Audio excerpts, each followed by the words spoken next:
नमस्ते आदाब, मैं anchor Divya Kamble CBN news 18 में आपका स्वागत करती हूँ। CBN न्यूज 18 हर समस्या में आपके साथ, हर खबरों में सच्चाई से आपके पास, क्योंकि हम सच दिखाते हैं। इस पूरे मुल्क के अंदर आज तक के जितने भी लोग ऊंचे ओहदों पर बैठे हैं, कोई पॉलिटिशियन है, कोई सेंट्रल गवर्नमेंट के अंदर है, कोई स्टेट गवर्नमेंट के अंदर है, बड़ा बड़ा ऑफिसर को चलाते हैं, वो लोग बचपने के अंदर किसी न किसी स्कूल पे सरताज है। आदरणीय करीम साहब वो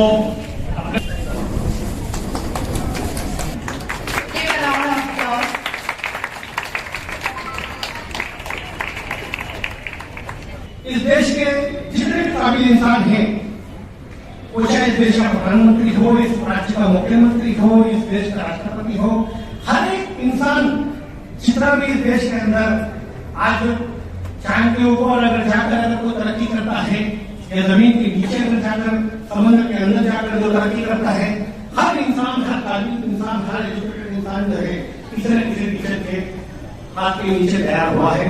क्योंकि बच्चा क्यों होता है, आज 5 साल का बच्चा, 4 साल का बच्चा जब वो स्कूल में आता है, मैदान मिट्टी की तरह होता है और उसको तराशने का काम उसको अगर करता है तो हमारे टीचर करते हैं। मैं आपको ये बताना चाहता हूँ कि आप लोग आपके जहन में से कभी भी मत आना कि हम किसी स्कूल के अंदर जॉब करते, सर्विस करते, बल्कि आप दुनिया के अंदर एक बहुत बड़ा काम करते हैं कि जो इंसान को इंसान बनाने का काम करते हैं। और इंसान को इंसान बनाने की जो भट्टी है, टीचर एक ऐसा एक रुतबा है, एक ऐसा इंसान है कि एक इंसान अपने 2 बच्चों को परवरिश नहीं कर सकता, 2 बच्चों को नहीं समझ सकता, लेकिन एक टीचर 50 बच्चों को, 60 बच्चों को बेजान मिट्टी की तरह मिट्टी होने के बाद उसको खाकर और उसको तरक्की करके पहुंचाने का काम टीचर करता है। इसलिए आप लोगों को बहुत बहुत मुबारक।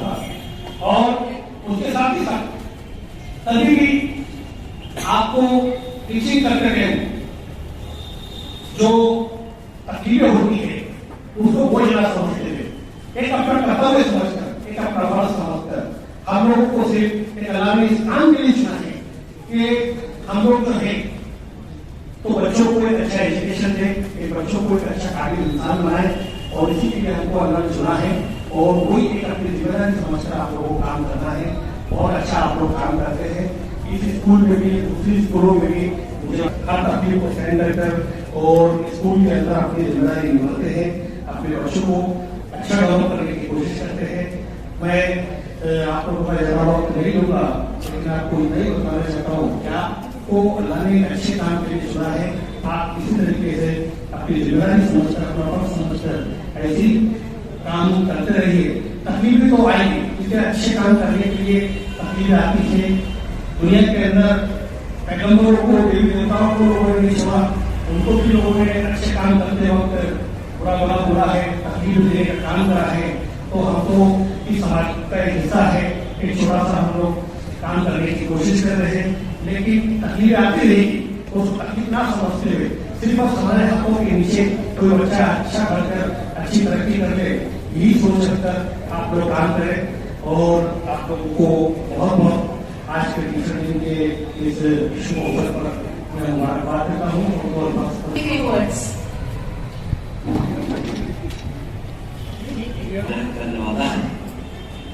आज जिनकी तारुफ मैं नहीं करना चाहता, एवरीबॉडी, और मेरे सामने बैठे हुए हमारे कौम के, हमारे मुल्क के बीमार अजीम, हमारी हिंदुस्तानिया, हमारे अजीम उस्ताद, असद-ए-इकराम, प्यारे बच्चों और बच्चियों, अस्सलाम वालेकुम। देरी से आने के लिए माजरत चाहता हूँ। हालात ऐसे थे कि मैं माजरत चाहने के मूड में था, मगर प्रोग्राम की नोयत समझकर मैंने इनकार नहीं किया और मैंने वादा किया कि मैं आ रहा हूँ। और मेरी खुशकिस्मत ये है कि मैं यहाँ पर मौजूद हूँ। हालांकि आज हमारे अदारे में काफी प्रोग्राम चल रहे हैं, मैंने सिर्फ 2:30 बजे का एक प्रोग्राम किया था। आज का दिन मनाया जा रहा है। अफसोस के साथ कहना पड़ता है कि हम ऐसे कल्चर में जा रहे हैं जहां पर टीचर से तो जाने दीजिए, लेकिन अब mother day, father day, brother day, sister day, children day, क्योंकि कौन से कल्चर में जा रहा है मुझे समझ में नहीं आ रहा। हमारी जो सभ्यता, हमारा जो इतिहास है स्कूल का, वो तो गुरु दक्षिणा में अपनी अंगूठे देने वाले शिष्य और गुरु के मामले रहे। हमारे एक उस्ताद अमीरुल मोमिनीन खलीफा हारून रशीद के दरबार के अंदर वो पूछते हैं कि बताओ कि कौन है कि जमीन पर आज जो सबसे ज्यादा अजमत रखता हो, तो जमीन पे कौन? तो दरबारियों ने कहा कि यहाँ अमीरुल मोमिनीन आपकी जगह कौन हो सकता है? हारून रशीद रोने लगे और उन्होंने कहा कि ऐसी बात नहीं है, मैं तुम्हारा अमीरुल मोमिनीन हूं, लेकिन मेरे घर में मेरे बच्चों की ट्यूशन के लिए, उनको पढ़ाने के लिए, सबक सिखाने के लिए, मेरे 2 बच्चों को पढ़ाने के लिए जो टीचर आते हैं, तो कल मैंने देखा कि मेरे दोनों बच्चे अमन और मामून दोनों लड़ पड़े कि मैं उस्ताद की जूतियां उठाकर मैं पहनाऊंगा। एक दूसरे से भिड़ गए। मैंने कहा कि बेटे ठीक है, एक आप पहना दो, एक आप दूसरा पहना दो। बोले जिस बादशाह के बेटे जिस इंसान की जूतियां उठाने पे लड़ते हो, उससे बढ़कर इस जमीन पे कोई बड़ा इंसान आज नहीं है। यह है रेस्पेक्ट ऑफ टीचर। टीचर का मकान यहाँ पर हमारे मुस्लिम टीचर भी काफी तादाद में है। आदर्श शिक्षक पुरस्कार, न जाने क्यों हमारे टीचरों के लिए ये इतना अहम है कि जूतियां खींच जाती है। बहुत सारे लोग गलत रास्ते से जाकर भी वो हासिल करने की कोशिश करते हैं। आप जानते हैं प्रॉफेट मोहम्मद सल्लल्लाहु अलैहि वसल्लम ने क्या फरमाया? एक नबी का दर्जा दुनिया में सबसे बड़ा दर्जा है, लेकिन वो नबी कई बार कहते हैं, फरमाते हैं कि मुझे दुनिया में मौलवी बनाकर भेजा गया। I am being sent as a teacher in the world to teach the peoples. मैं लोगों को यहाँ पर तालीम देने के लिए आया हूं, एक रबूबियत की, हकानियत की तालीम देने के लिए आया। एक हुजूर को मानने वाले हमारे माँ बाप की इज्जत कुर्बान, अगर वो ये कह देते हैं कि मुझे मौलवी बनाकर भेजा गया, तो इससे बड़ा और सर्टिफिकेट मुस्लिम टीचर को क्या चाहिए? इससे बड़ा आदर्श शिक्षक कौन हो सकता है दुनिया में? ये महान टीचर। दुनिया के अंदर करोड़पति चले जाए, बड़े बड़े ओहदे पर जो लोग हैं वो चले जाए, लेकिन इंटरनेशनल रेस्पेक्ट अगर किसी को है तो एक डॉक्टर को है और दूसरे टीचर को। इंटरनेशनल लेवल के ऊपर आप प्राइमरी टीचर हैं, आप हाई स्कूल के टीचर हैं, आप कॉलेज के प्रोफेसर हैं, आप जहां भी पढ़ाते हो, लेकिन यू आर टीचर। कहीं भी आप जाते भी कि हमारे वहां के टीचर लोग आपको उठ के सलाम करते हैं। अरे इससे बड़ी क्या रेस्पेक्ट चाहिए कि आपका बच्चा कल कलेक्टर बनता है तो वो आपके कदमों में आकर बैठ जाता है कि ये मेरे उस्ताद है जिन्होंने मुझे बनाया। तो कलेक्टर का औहदा टीचर के सामने जीरो हो जाता है। क्या वजह है इसकी? क्या वजह? इसलिए एक टीचर वाहिद दुनिया में एक ऐसा इंसान है जो इस दुनिया के ख्यालात के, इस दुनिया की सोच के बिल्कुल मुखालिफ है। जैसे आज और लगी, आप जितने मालदार हैं, मैं आपसे बड़ा मालदार होना चाहता हूं। मेरे भाई के पास 2 बंगले बने हैं, सगे भाई के, मैं 3 बंगले बनाना चाहता हूं। मैं दुनिया के अंदर दूसरों से बड़ा होने का सपना देखता हूं, कोशिश करता हूं। हर तरफ एक दूसरे को नीचे दिखाकर ऊपर उठने की बात होती है कि वह टीचर है जो खुद को टीचर रहता है, लेकिन अपने बच्चों को ऊपर उठाने की बात है। ऐसी थोड़ी रेस्पेक्ट है आपको तो तनख्वाह भी मिलती है ना। 4 बच्चे अगर नहीं पढ़े तो आपको क्या फर्क पड़ा है, इंक्रीमेंट तो फिर मिल रही है, नहीं तो ऊपर को आ गया तो उनके बाप को देना पड़ता है सरकार को। कोई इवैल्यूएशन है आपके काम का? कोई इवैल्यूएशन नहीं। तो याद रखिए, बहुत ही रेस्पेक्टेड ये पेशा है। मैं अक्सर कहता हूं कि इस पेशे में आने के पहले 10 बार अकेले में सोचना। क्या सोचना कि मैं इस पेशे में जाऊं नहीं जाऊं, क्योंकि आपको अपने पेशे को ईमानदारी से अदा करना ये आपका पहला कर्तव्य रहेगा।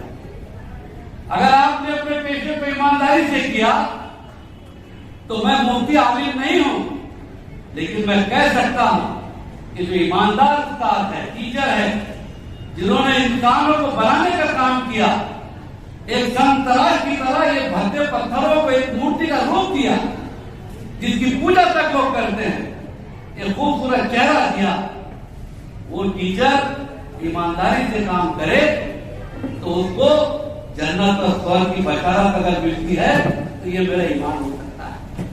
लेकिन ये भी सोच लीजिए कि वो टीचर जो अपने पेशे से बेवफाई करे, वो टीचर जो अपने फर्ज से कोताही करे, वो टीचर जो अपने बच्चों को वो तालीम ट्रांसफर ना करे जो उसको मालिक ने दी है, तो वही जन्नत की कुंजी आपके लिए नर्क और दोज़ख का दरवाजा भी खुल सकती है। इसलिए मैं अक्सर कहता हूं, पहले टीचर बनने के पहले आप 10 बार सोचकर इस पेशे में आइए।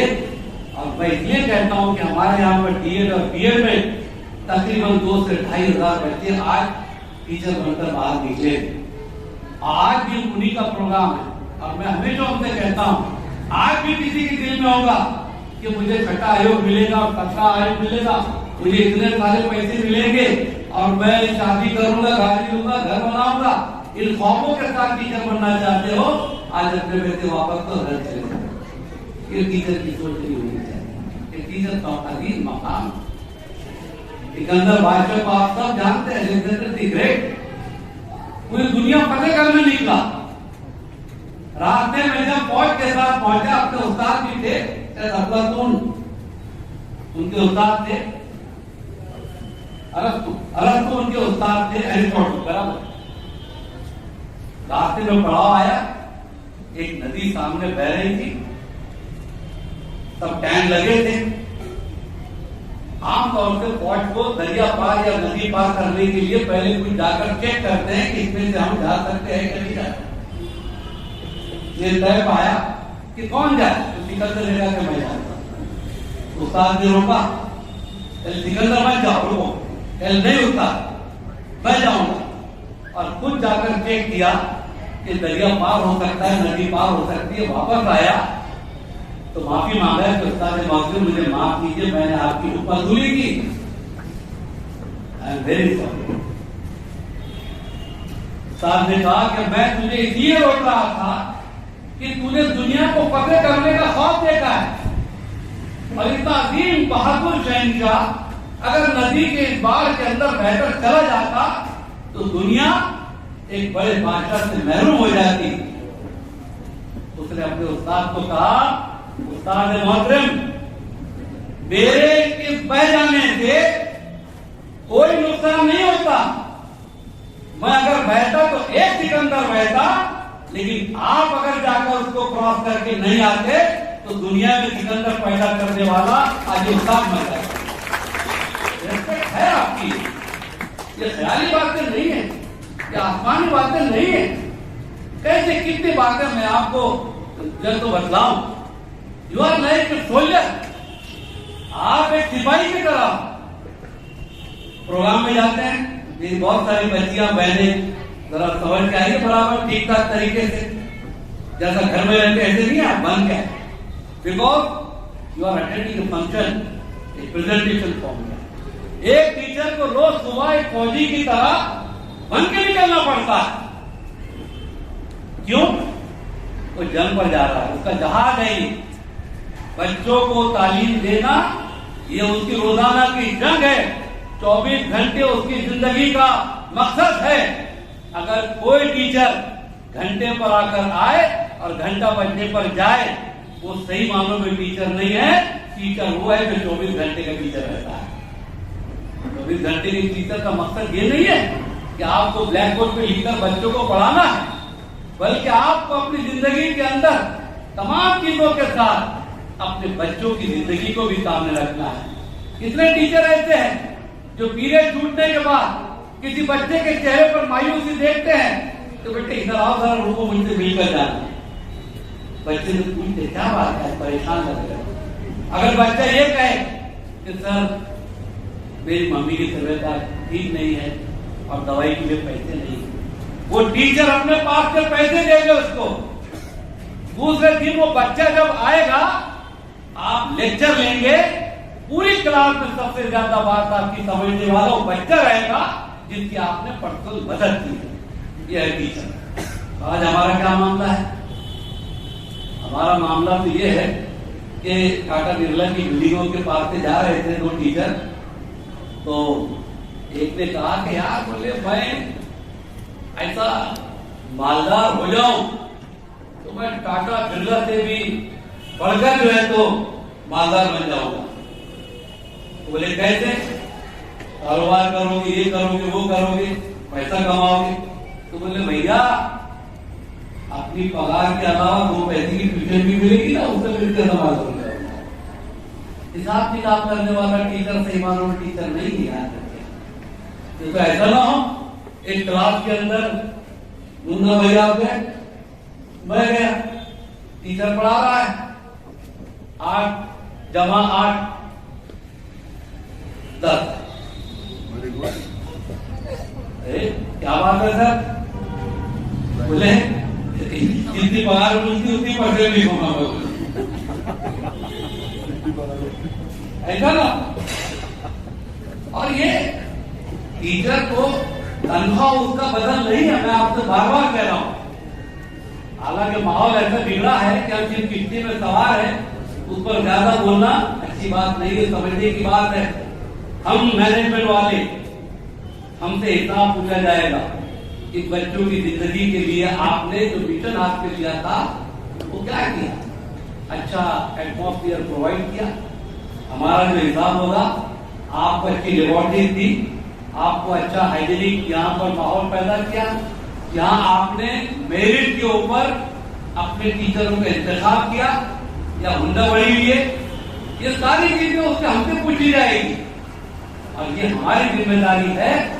लेकिन आज जिस तरीके से मामला चल रहा है, हम सब की अल्लाह उससे हिफाजत फरमाए, क्योंकि जिस तरह का माहौल है ऐसे माहौल में आपको काम करना है। टीचर को अपनी नजर पूरे समाज पर रखनी है। हर इंसान जो है वो आपकी जो रिस्पेक्ट करता है उसकी बका आपके हाथ में है। और हमने देखा है ईमानदार टीचरों की औलादें आज बड़े बड़े ओहदों पर बैठी है और खुदा न खास्ता ऐसे बेईमान टीचर भी हमने देखे, उनकी औलादों को देखकर उनके लिए दुआ करते कि इनको माफ कर। एक शेर है कि कब्र के पत्थर के नीचे थी मेरी हजारियां और मेरे अमाल का साया मेरे बच्चों के साथ। मैं नहीं चाहता मेरे अमाल का साया मेरे बच्चों पर है। आप तो अच्छी जिंदगी गुजार के चले जाओगे, लेकिन खुदा न खास्ता हमारे अमाल का साया हमारे बच्चों को न पड़े, इसकी फिक्र हमको करनी चाहिए। एक आइडियल टीचर के लिए मैं आपसे बार बार कहता हूँ, हर जगह कहता हूँ, हिंदुस्तान की एजुकेशन पॉलिसी जो चेंज हुई है उसके जिम्मेदार मरहूम APJ अब्दुल कलाम है। और कीजिए, आपने दोनों पार्लियामेंट के सेशन को खिताब करते हुए ये बात कही थी कि आइडियल टीचर की डेफिनेशन ये है कि आइडियल टीचर वो नहीं है जो बच्चों को बहुत अच्छा पढ़ाता है। ये होगी सर, यहाँ एजुकेशन पॉलिसी हुकूमत ने चेंज की कि आइडियल टीचर वो नहीं है जो बच्चों को बहुत अच्छा पढ़ाता है, बल्कि आइडियल टीचर वो है जो बच्चों को पढ़ने का मौका फराहम करता है। बच्चों को मौके फराहम करने वाला टीचर आज वो आइडियल टीचर है। इसलिए एजुकेशन पॉलिसी हिंदुस्तान की चेंज हुई और उसके बाद ये आया कि बच्चों में क्या है पहले वो निकालो। आपको तो समझ रहा है मेरी बात, क्योंकि आपके ये जो सिलेबस आया है नया, अभी तो और नई एजुकेशन पॉलिसी में बहुत सारे फॉर्मूले आए हैं, लेकिन बच्चों के अंदर क्या छुपा है, उनकी सलाहियतों को बाहर निकालना, ये जो है ये सिस्टम APJ अब्दुल कलाम साहब ने लाया। उसको मजाक के तौर पर तो नहीं, सच्चाई है। एक टीचर क्लास में जाते हैं और हिसाब बेटे बोले ये देखो फिर 1 2 3 और ये एक और कितने हुए, बोले सर 5। अरे भैया 4 थे, आप 5 कैसे कह रही हो? बच्ची को डांटते हैं, बच्ची रोने लगती है। जब बच्ची के पास जाके पूछते हैं कि बेटा क्यों रो रही हो, तो बच्ची बोलती है सर मैं तो सही कह रहा हूँ ना, फिर 4 आपके पास, एक मम्मी ने मेरी बैग में रखा है मिला के पास। ये बच्चों के पास क्या है, पहले वो आपको निकालना है। और कभी कभी तो क्या होता है, जो तैयारी करके टीचर नहीं जाते, औरंगाबाद में हम पढ़ते थे, वहां पर BEd कॉलेज के हमारे जो दोस्त थे उन्होंने सुना है, तो वहां का सुना तो आपको ये सिखाया जाता ना आपको BEd में, पहले जाके तमीज बनाओ, बच्चों से पूछो माहौल कैसा है, कौन सी तारीखें हैं, डायरेक्ट मत पढ़ाओ। अगर आपको मुगल हिस्ट्री पढ़ानी है, मुख्तलिफ डायनेस्टीज की हिस्ट्री बताओ, मराठों की बताओ, अंग्रेजों की बताओ, पोर्चुगीज की बताओ, फिर अकबर का भी नाम ले लो, मुगल हिस्ट्री। अब पूछ रहे बेटे बोलो अकबर के नाम का बाप का नाम क्या, बोले हुमायूं। बोले हुमायूं के बाप का नाम क्या, बोले बाबर। बाबर के बाप का नाम क्या? अब हजरत को भी मालूम नहीं, सारे बच्चों खड़ा कर, सारे बच्चों को आया नहीं। अब कैसे निकलता टीचर बच के? बोले आपको बाबर के बाप का नाम नहीं मालूम? गधे कहीं के, कल पढ़कर आप तुमसे पूछूंगा। बोले अंदर की बात नहीं थी, मेरी मालूम थी। तो टीचर जब तक तैयारी करके नहीं जाएगा, आपका किट, आपका उठना बैठना, आपका हैंडराइटिंग, आप नीचे जुदा बातें वाले टीचरों से गुजारिश है अपने कलम को लेकर फुटकती से लिखिए, क्योंकि जैसा आप लिखते बच्चा वैसा लिखता, जैसे आप कपड़े पहनते बच्चा वैसा कपड़ा पहनता, जैसे आप कटिंग करते ऐसा बच्चा जैसे कटिंग करता। बच्चा अपने माँ बाप से ज्यादा अपने उस्तादों की इत्तबा करता है। अगर माँ बाप बोले कि बेटा वो ऐसा नहीं ऐसा है, नो मम्मी हमारी टीचर ने कहा है कि तो ऐसी है, वो आप पर इतना भरोसा करता है कि जिसने पैदा किया उनकी बात तक नहीं मानता, वो तो कहता है कि नहीं ये जो कह रही है सही है। ये सारी बातें इतनी सारी हो सकती है। आई थिंक बिना आपका भी मुझे मालूम है, चाहे खाना वाने का भी इंतजाम है, इसलिए मुझे यकीन है लंबी तकलीफ भी करूँ तो कोई जाएगा नहीं, सबको मालूम है। लेकिन उधर भी मैं भी देख रहा हूँ, बहुत देर हो चुकी है। मैं पहले आता तो और कुछ बातें कर सकता था, लेकिन बस मैं इतना ही कहना चाहता हूँ, आज इस मुल्क के अंदर जो हमारे सियासी लीडरान ने वहां पर समाज में उनसे मायूस हो गया, समाज मायूस हो गया। चंद्रयान पे जाने की खुशी हमको बहुत है, लेकिन चंद्रयान को देखकर झोपड़पट्टी का वो बच्चा जो आपका झूठा खा रहा है, उस चांद को देखकर कह रहा है कि चंदा मामा दूर के रोटी लाओ चूर के। वो रोटी लाओ चूर के मांगने वालों को भी उनका हक देने का काम आपको करना। हम सियासी लीडरान से मायूस, और मुझे माफ कीजिएगा हम दीनी रहनुमाई से भी मायूस, मतलब के झगड़ों में असल दीन लोगों तक पहुंचने से हम काफिर हो रहे हैं। एक उम्मीद की किरण है, वो है आप। जब बच्चा और समाज पूरी दुनिया के अंदर मायूस हो जाता है, तो एक बच्चे के लिए उम्मीद की किरण उसकी माँ की गोद होती है, और दूसरा उसके शकील उस्ताद का हाथ जो उसके हिम्मत का मौका देता है। एक वाक़या सुनाकर अपनी बात खत्म करूंगा। ऐज़ान इग्रामी, हमारे मौजूद टीचर इस बात को ध्यान में रखिए कि वो टीचर जो अपनी कॉन्फिडेंस के साथ अपने बच्चों को पढ़ाता है, उसका म्यार क्या होना चाहिए। इस तरह नाम का एक टीचर अपनी क्लासरूम में जब पढ़ाने जाता तो पहले अंदर दाखिल होता है तो बच्चों को कहता है अस्सलाम वालेकुम। बच्चे बोलते हैं वालेकुम अस्सलाम, good morning sir, good morning ma'am. वो हमेशा अपनी क्लास में जाता सबसे पहले बच्चों को खुद सलाम करता है। आमतौर से क्या होता है, आप क्लास में दाखिल हुए, बच्चे खड़े होते हैं, अस्सलाम वालेकुम मैडम, गुड मॉर्निंग सर, और फिर बैठ जाते हैं। यही होता है ना। जब ये अपने बच्चों को पहले सलाम करता है तो टीचर रूम में टीचर चर्चा करते हैं, यार किस तरह होती, हम क्लास में जाते हैं तो बच्चे हमको उठकर सलाम करते हैं, और तू ऐसा टीचर है जो बच्चों को पहले सलाम करता है। तो उसने जो जवाब दिया, इस बात को अपने पल्लों में, अपने दिल में बांध लीजिए। इस सलूदी ने कहा कि हाँ, मैं जानता हूं कि बच्चे हमारे रिस्पेक्ट में, हमारी तालीम में खुद होकर जो है तो उठकर सलाम करते हैं पहले, लेकिन मैं अपने बच्चों को क्यों सलाम करता हूं कि अब 2-4 साल के बाद मैं रिटायर होने वाला हूं और मेरी एक उम्र हो चली है।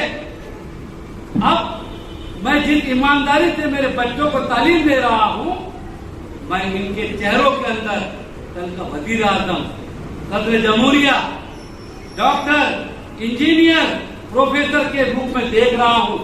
मैं जानता हूं कि जरूर इंशाअल्लाह ये बड़े इंसान बनेंगे, लेकिन जब इस ओहदे पर पहुंचेंगे तो शायद है कि मैं जिंदा न रहूं। इसलिए मैं आज मेरे आने वाले फ्यूचर को और अपने मुस्तकबिल को आज सलाम कर रहा हूं। ये सोच और ये कॉन्फिडेंस अगर टीचर में है तो याद रखिए, आपका एक एक बच्चा न सिर्फ आपका, न अपने खानदान का, बल्कि हमारे मुल्क की ताकत बनकर दुनिया से नजरें मिलाने की बात करेगा। आज दुनिया के अंदर जंगों के फैसले ये मैदानों में नहीं हो रहे जंग के, बल्कि तालीमी मैदानों के अंदर आज जंग के फैसले हो रहे हैं। जिसके पास है टेक्नोलॉजी है, जिसके पास बड़ी बड़ी टेक्नोलॉजी के औजार मौजूद है, आज वो दुनिया के अंदर राज कर रहे हैं। हमको आने वाले भारत को, आने वाले मुल्क को, आने वाली नस्ल को, इस कौम को बनाना है, तो ये आपके हाथ में है। आपके हाथ मजबूत हो, आपके प्रॉब्लम अल्लाह दूर करे, आपको अच्छा रखे, आपको सेहत दे, आपकी जिंदगी में हमेशा खुशी और बहार रहे। इन दुआओं के साथ मैं अपनी बात को खत्म करता हूँ। अल्लाह आपके जैसा कदम ही है कश्ती कौमी पार करने के। मैं अलविदा लेती हूँ। आपकी इसका दिव्य काफिले देखते रहिए CBN। Press the bell icon on the her YouTube समस्या में app आपके and never साथ। miss another हर update. खबरों में सच्चाई से आपके पास, क्योंकि हम सच दिखाते हैं। हमारे CBN News 18 चैनल को सब्सक्राइब करें। जय हिंद, जय